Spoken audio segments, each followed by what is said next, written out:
Welcome to WAL Libertarians Daily. I guess I don't really have a name for this yet. We're just doing a little experimenting. I think anybody who listens to this show knows that I love to experiment. I'll try anything once, except beer. But we, over the last month, I specifically have been testing out doing a daily show. And the feedback that I got from it was really, really good. I got a lot of great compliments, and I got a lot, which I love. And I got a lot of good feedback. And, you know, when we do these audience surveys, which you can take at wearelibertarians.com/support at the bottom of the page there, I like to survey the audience and see what people think and what they want and what they like and don't like. And the nicest thing that you people say is, we want more, we want more, we want more. And so I tried to do more, and it almost killed me. I tried to do 7 shows a week, and I failed miserably at it. But still, I'm annoyed with some of you because you're like, it's been so inconsistent the last month. It's like, really? I was doing 30. I did 30 shows in a month, and anyways, that's neither here nor there. But Harry, about a year ago, had the idea of doing WAL Daily and say, hey, we've got all these extra co-hosts, and they all have things that they want to say, and it would be cool if we could do like a 20-minute little show every single day in between the episodes for people to listen to and give the people on the network. I'm very blessed that a lot of people participate in this. It's not just me. It is a lot of different co-hosts. About 30 people at this point have come and gone through We Are Libertarians over the years, and a lot of smart people who have a lot to say. And at the time when Harry mentioned it a year and a half ago, we just didn't have the infrastructure in place, and I didn't feel that we had the right mix of co-hosts to pull off that level of commitment, but we really do now. And so what I want to start doing, and I want to test out for a while and see if it works, see if you like it, see if the co-hosts like it, see if I like it, and if it's good content, then we'll keep doing it. And so what we're going to do is as near a daily show as we possibly can. It is difficult to do an ensemble thing. It's hard to get people wrangled, but we're going to do our best. And so every day here in the feed, we're going to do what we did over the Chris Spangle show, which is cover something in the news that day, talk about it for 20, 30 minutes. And it's not going to be me every day, although I will do some monologues or I will do some conversations like this. It will be some other co-host. It will be, maybe some guest hosts. I've talked to our friends over at the Lions of Liberty, the Lava Flow, and the Johnny Rocket Launchpad and said, hey, you guys don't do a lot of current events, so if you want to do a current events podcast, if you got something that's grinding your gears, then please, by all means. So every day you're going to get a little bit of extra Weird Libertarians here in your feed. And today I am joined by one of the people who guest hosted last week while I was gone, Sarah Brady Wagner. Sarah, how are you today? I'm doing fantastic. Thank you for having me. Now, you did an excellent job. I listened to it today, and I listened to 317 with our friend Brian Nichols and Dakota Davis, and you did a phenomenal job. I was really, really impressed, and I'm not just saying that because we're on the air. I didn't get a chance to say this off the air, but I didn't know what I would find, but you did a spectacular job, and if anybody didn't listen to those because I wasn't on it, then shame on you. You should go back and listen to those 2 episodes, because I think you and Susan had a really... when a co-founder of the Radical Caucus like Susan is talking about Me Too, I wasn't sure how I was going to feel about it. But there wasn't anything that the two of you said that I found terribly disagreeable. I mean, it was very well thought out, very well prepared, and you did an excellent job with that. Well, I like having Susan there. I think we always joke that she's the state chair in my state party, and I'm the political director. We provide good balance to each other. She's my radical friend. I'm her pragmatic friend. Right. But I thought that helps to give, a rounded perspective, because I'd like to have somebody there that's not necessarily going to be 100% on board with everything, but, it's good to have conversation. So Sarah's somebody that I met at the national convention, and I was really impressed with her. She does a show here on a network. It's called Fundamental Freedoms. It's a video series that we post on Sunday nights at 8 p.m. She's done a great job with that. She also hosts her own podcast. What is your podcast name, and where can people find it? Speaking of Liberty. Okay. Speaking of Liberty, they can find it on iTunes, Google Play, pretty much wherever you find podcasts.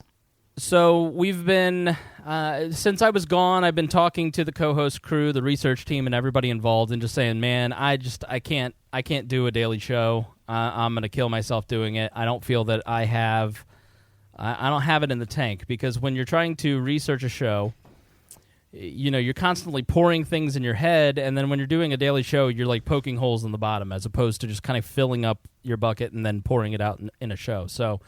And Sarah was the one who said, you're trying to do too much on your own. Like, why don't you start asking people to do some stuff? She's very bossy, and I like that. I need a Sarah in my life to go, hey, dum-dum. So I felt it was only fitting to have Sarah on for this first episode, and she was like, hey, I've got something that's really ticking me off today. Why are X, Y, and Z? And I said, hey, let's start tonight. Let's go. You and me. Let's meet up and do the podcast. We're also recording the video, so you can check out the video on our YouTube channel. If all goes well, everybody's going to record on Zoom. We'll grab video of that, and we'll post it on the YouTube channel, so go and subscribe there. Now, Sarah, do you want to tell the listeners, and let's get started with our conversation, what was ticking you off today? What was grinding your gears that you were like, you know what, I need a podcast about this? Oh, the entire... the whole Kavanaugh situation, which seems to have like dominated our entire news cycle and conversation for over a week now, it has gone so far off the rails of like actually discussing an individual and whether or not he's fit for Supreme Court. I don't know. It's just gone so far off the rails that you can't even identify it as being about Kavanaugh anymore. It's just completely moved into men and women viewing it differently and having discussions about like patterns and what's okay and how we feel about it. And it's like, whoa. But what about the person we're actually confirming for the Supreme Court? Yeah, I'm arguing against women's personal trauma, which I don't want to do. And men are in turn, women are arguing against men's fears of being falsely accused, which I've been through, and it's not fun. There's a lot of feelings right now, but not a lot of facts. And it's one of those situations that we find here on the program a lot, that once you dig into the actual details, everything starts to make sense, and then you start to realize everybody's arguing the wrong thing. They're just arguing their own feelings, and they're arguing their own biases, but they're not actually arguing any facts, and it's very frustrating. And this one is particularly awful because it's dealing with people's personal trauma, both men and women. I will, as you said something in the podcast that I found that was really interesting, that men and women go through sexual assault at the same rates, which is not something that I knew, and I'm surprised by that. So one of the studies that shows that the strongest is really interesting in its methodology, because there's two different things you have to consider. There's when you ask people, have you ever been sexually assaulted, which involves what they understand that to mean. And then there's when you ask people about specific actions and behaviors. So when you ask people like, have you ever been grabbed without your consent? Have you ever had someone entice you to drink too much or give you a drug in order to get you to have sex with them? We find that men and women are actually sexually assaulted at about the same rates.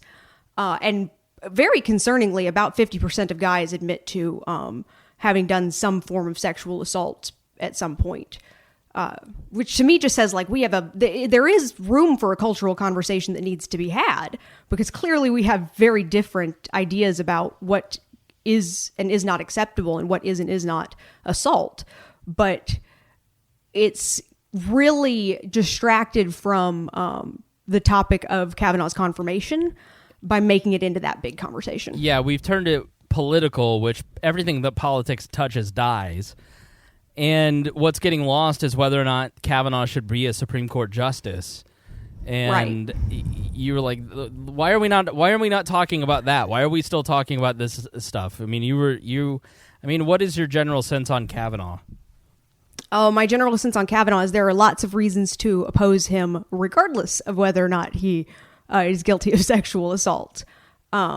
And it's made me very sad to see a lot of my very hardcore libertarian friends decide that they would rather hate on the left than love on the Constitution.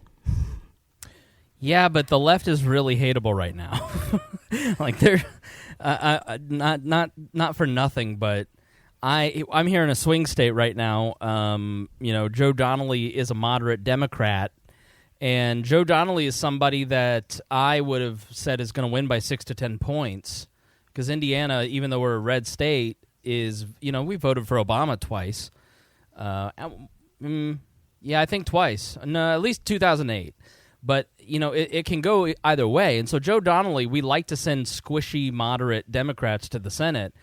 But I have to be honest, after the last 2 to 3 weeks, after the last month especially, I don't think there's any way that Joe Donnelly wins, because so many of my Republican friends, my Libertarian friends, are even saying I'm not going to vote for Lucy Brenton. I'm going to vote for Mike Braun because I don't want these lunatics to be in charge. I think that they think that they're winning this, and they might not get Kavanaugh confirmed, but I think that it could end up really hurting the left because they've gone so far overboard on this, though.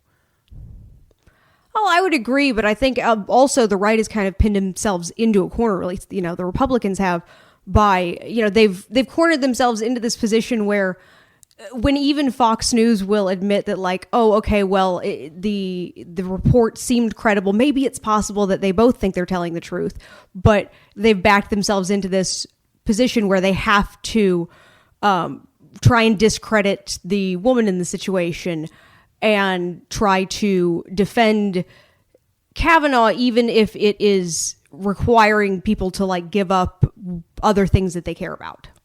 Right. So what are some other reasons that you are not a fan of Kavanaugh? Oh, he was a main author of the Patriot Act. Yeah. That's always a fun one. No, he was one of the architects. I think he worked for John Ashcroft, and he is one of the guys who was an architect of the Patriot Act, and his Fourth Amendment record is horrific. In Clayman versus Obama, I mean, he basically said that the bulk collecting of the NSA data is consistent with the Fourth Amendment. And so I think that, for me, is the biggest black eye of Kavanaugh. And so I go, like you go, why are libertarians so hardcore defending this guy when he really, to me, I could care less if he's on the Supreme Court or not. It makes no difference for me one way or the other. Well, beyond his objectionability on the Fourth Amendment, there's also some questionability on the First Amendment. So he ruled in a particular case that had to do with the government being able to compel what's considered commercial speech. The specific case involved meat packers who were being required to list a country of origin. And the test that is usually used for whether or not the government can compel commercial speech is whether or not the government has a prevailing interest in it for justifiable means or public safety. And in this case, it was pretty clear that it wouldn't fall under that historic test. And Kavanaugh came to the rescue with a new interpretation that said that the government had a historic interest in advancing the use of American-made goods and American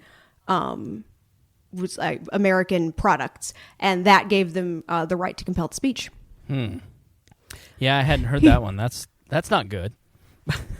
He's very he's a very good legal mind. Like that, I'm absolutely not arguing at all. I just don't necessarily agree with the way that he likes to put his legal mind to work, if that makes sense. No, for certain. He tries to justify the growth of government in certain areas and tries to find those carve-outs.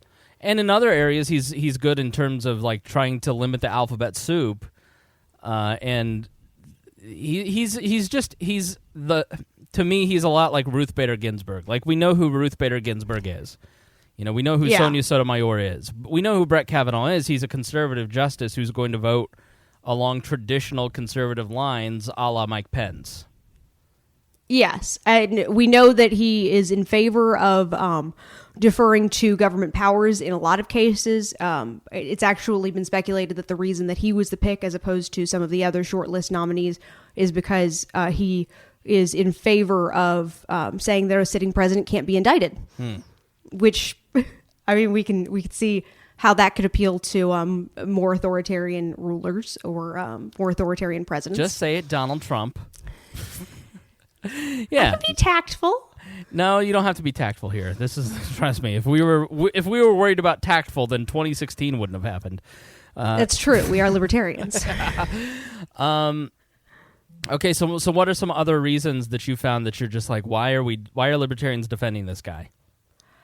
So the more that we've gotten down, one of the things that I find really interesting about the way that this whole like national conversation has like shifted and morphed from being about a situation about actually confirming Kavanaugh to about how do we handle sexual assault and what kind of behaviors are okay. That one of the steps in this morphing seems to have been when people abandoned the question of, well, what are the facts that we're working on? Because when we're dealing with this investigation, it's important now that we're going to get some more information from the FBI, whatever that happens to be in the end. But right now we have just the he said, she said of the hearing. And since they both were under oath, you're in a situation of either somebody perjured themselves or,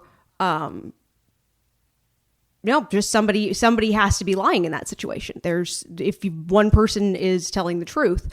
But the things that bother me are there were little things that seem like unnecessary lies, because one of the defenses that I'm hearing a lot is, oh, well, it was just, poor mistakes and bad behavior that were done by teenage boys. Yeah.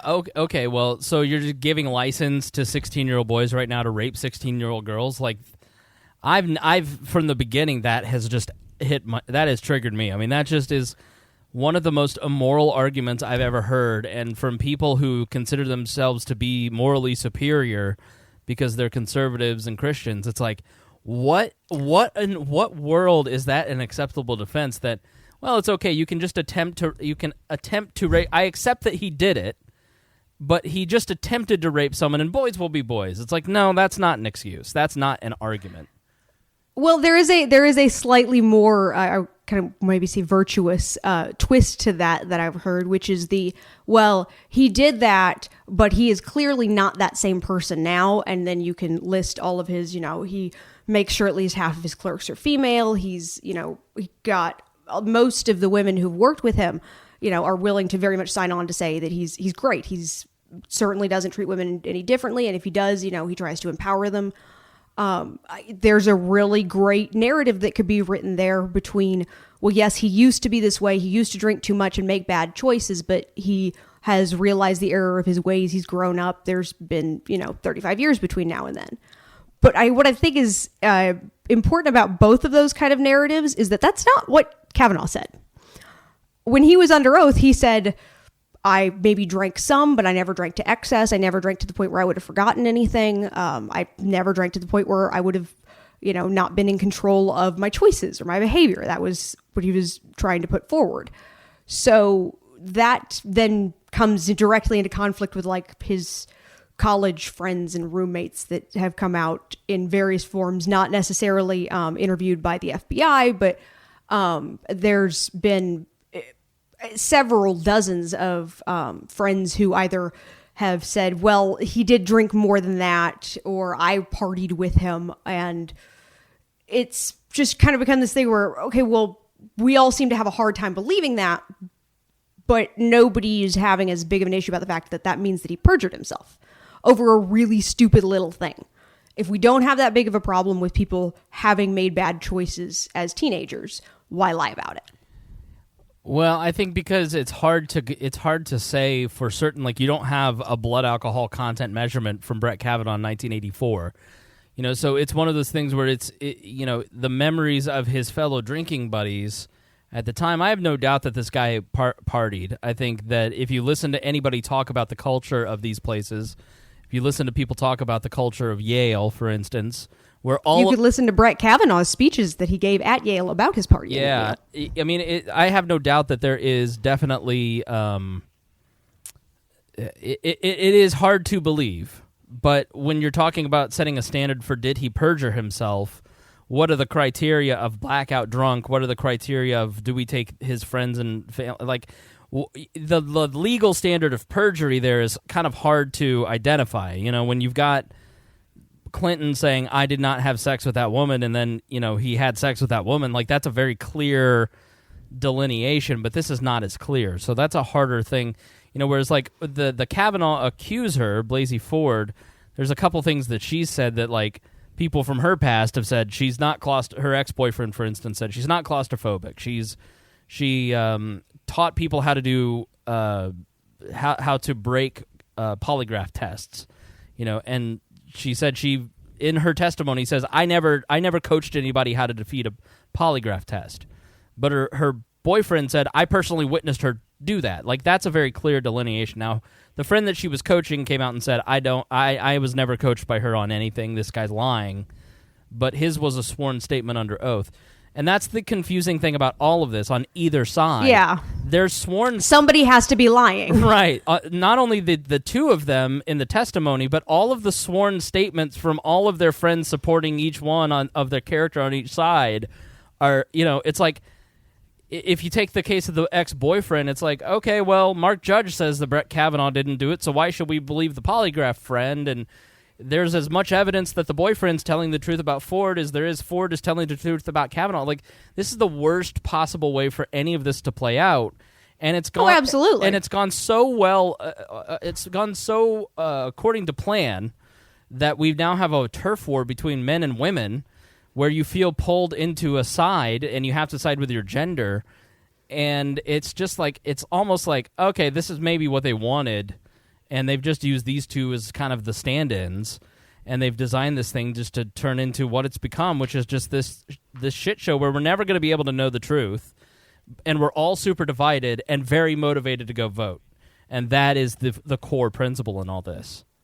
Absolutely. It's used as a motivation system. Right. I mean, are there other reasons that you're just not a fan of Brett Kavanaugh? I mean, he also has a history of perjury, which is kind of why I'm not as charitable. That was actually included in his original hearings. That he, again, it was kind of mildly lied in the, I believe it was the confirmation hearings of both his own hearings and one of another judge. But there are issues that, you know, I guess he came clean and they kind of cleaned it up, and the Senate didn't think of it as that big of an issue, but personally, honesty is definitely one of the top qualities that I would like in a Supreme Court justice. So those little things cause big concern for me, especially when on top of that you add a huge amount of deference to big government. Yeah, I have not from the beginning understood why Republicans are so hell-bent on winning this fight when they've got somebody like a Coney Barrett waiting in the wings. I don't. Is your bench really that shallow? Yeah, exactly. There's several other great people, and Kavanaugh was kind of like the lamest of the picks, I thought. But it's just this mentality where if we lose, and there are some precedents here. I think somebody like Lindsey Graham, who historically has voted for, you know, Barack Obama's picks, you know, I don't think any of that happens again. I don't see Republicans, you know. There's so many different precedents that are being completely eradicated through this process that I don't know that stuff ever comes back. And it seemed to survive Clarence Thomas, but it's just a different time, a different era, and so some of that stuff is not great. But I don't know. I guess I feel we'll talk more about this tomorrow night on the Big Show. But I feel for a lot of the people who are watching this and they don't have the political awareness that you and I may have, and they're reliving their trauma, and they're just seeing their Facebook friends be aggressive males exercising their own guilt, possibly based on the 50% that might have committed sexual assault. And they're, you know, I feel bad for I don't know. It's just a terrible situation for everybody involved, and it's just like I don't even want to pay attention to it anymore. Like I'm just like, but I have to. I don't know. It sucks, but I'm with you. I don't know why Libertarians are defending this guy. I don't know why the Republicans are defending this guy. It's kind of at this point, you know, if he makes it through, which is going to be hard to do, you've got other people. Like, what's the point? Yeah, is this really a hill that the Republicans are willing to die on? Right. Because it seems like it is, unfortunately. All right, Sarah Brady Wagner, how can people follow you if they want? You can follow me on Facebook, Sarah Brady Wagner. You can also check me out on YouTube at the We Are Libertarians channel on the Fundamental Freedoms videos, which come out every Sunday at 8, and on Speaking of Liberty, a podcast wherever you find podcasts. All right, thanks so much. You'll be hearing a lot more from Sarah. Make sure you go back and listen to 318. She did an excellent job breaking all this down. We wanted to have libertarian females actually talk about some of this stuff. A novel idea. And they did a great job. We do exist. I know. It's amazing. And we're recruiting more. I'm hoping you're not the token. You're not the only token on the WAL network. Well, I do know others, so you just got to let us bring each other in. All right. Let the ladies attract the ladies. That's what I've been doing wrong. Just like you know a lot of guys, I know a lot of girls. What? Even within the ideology. All right. So we'll have more. All right. Well, let's wrap this up. Thanks for joining us. We want your feedback. We want to hear what you want to say. As I said on the Chris Spangle Show, if you like the extra content, hit the Patreon, support us on Patreon, share it on your Facebook and Twitter, and say, hey, my favorite podcast is now doing more. Go and check this out. It's, the biggest complaint that we get is the length of the shows. These are going to be 20 minutes, perfect for your drive time, perfect for you to share with friends and family. And so share it there, and then also send us emails at editor@wearelibertarians.com and hit us up and let us know that you're into it. Or in the Facebook group at wearelibertarians.com. You can access it there. All right, thanks for joining us, and we will see you tomorrow.